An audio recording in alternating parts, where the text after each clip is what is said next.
नमस्कार विद्यार्थी मित्रांनो, काही दिवसांपूर्वी सुप्रीम कोर्टाने एक अत्यंत महत्त्वाचा निर्णय दिला। तो म्हणजे ओपन कॅटेगरीमधील ज्या जागा रिझर्व्ह असतात त्या ठिकाणी इतर प्रवर्गामधील विद्यार्थी आता अप्लाय करू शकणार नाहीत। त्यामुळे ओपन कॅटेगरीमधील ज्या जागा राखीव असतात त्या ठिकाणी इतर कॅटेगरीमधील विद्यार्थी नोकरीवरती लागू शकणार नाहीत, अशा प्रकारचा तो निर्णय होता। मग अनेकांच्या मनामध्ये प्रश्न साहजिकच निर्माण झाला की सर, हा जो निर्णय आहे सुप्रीम कोर्टाचा तो आपल्यावरती, आपल्या शिक्षक भरतीवरती लागू होईल का? तर चला मग या व्हिडिओमध्ये याच प्रश्नाचं उत्तर बघू आणि 2-3 मिनिटांमध्येच बघू। बघा विद्यार्थी मित्रांनो, हा सुप्रीम कोर्टाने जो निकाल दिलेला आहे तो एसएससी बोर्ड, तुम्हाला सर्वांना माहिती असेल, स्टाफ सिलेक्शन कमिशन यांनी काय केलं होतं, नोटिफिकेशन दिलेलं होतं। त्या नोटिफिकेशनच्या आधारे काही विद्यार्थ्यांनी अप्लाय केल्याच्या नंतर ओपन कॅटेगरीमध्ये ओबीसी कॅटेगरीमधील विद्यार्थ्यांना लागला।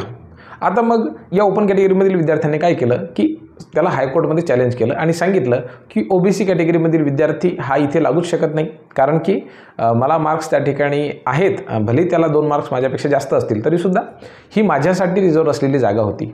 मग या ठिकाणी ओबीसी कॅटेगरीमधील विद्यार्थी कसा काय फॉर्म भरू शकतो?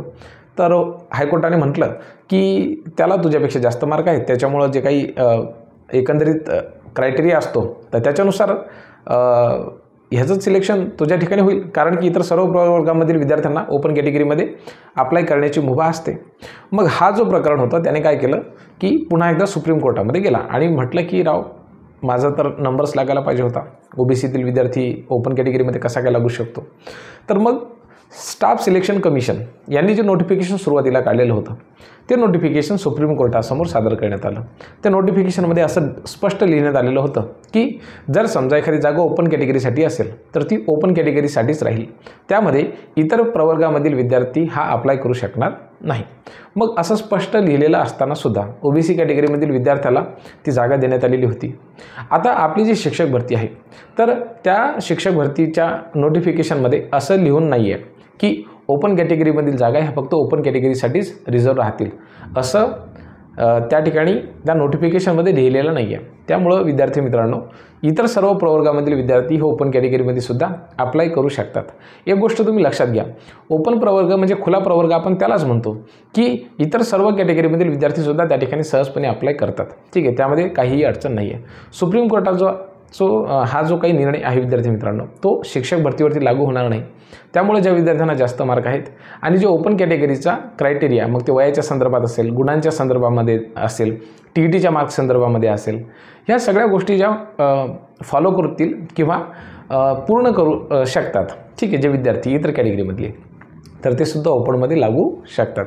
कोणीही काही काळजी करू नका, ठीक आहे। या निर्णयाचा तुमच्या शिक्षक भरतीवरती काही परिणाम होणार नाही, ठीक आहे। आता ओपन कॅटेगरीमधील विद्यार्थ्यांना निश्चित वाढेल की ह्यामुळं कॉम्पिटिशन आमची वाढणार आहे।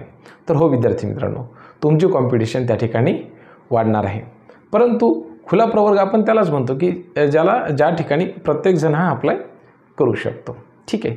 आता ह्यासाठी अनेक निकष आहेत जे आपल्याला अभ्यासावे लागतील। अनेक जणांचं मतमतांतर हे या संदर्भामध्ये वेगवेगळं असू शकतं। काही जणांना वाटेल की सर, ओपनच्या जागे ह्या ओपनसाठीच राखीव असल्या पाहिजे। अनेक जणांना असं वाटेल की नाही सर, जे रेग्युलर नियम असतात त्याच्यानुसार इतर प्रवर्गामधील विद्यार्थ्यांनासुद्धा इकडे जागा भेटायला पाहिजेत। तर हा एक चर्चेचा विषय आहे, तो आपल्याला करायचा नाही आहे, परंतु शिक्षक भरतीवरती सुप्रीम कोर्टाच्या निकालाचा परिणाम होणार नाही हे तुम्हाला नक्की सांगू इच्छितो। बाकी काही प्रश्न असेल तुमच्या मनामध्ये तर खटाखट लिहा। खूप खूप धन्यवाद।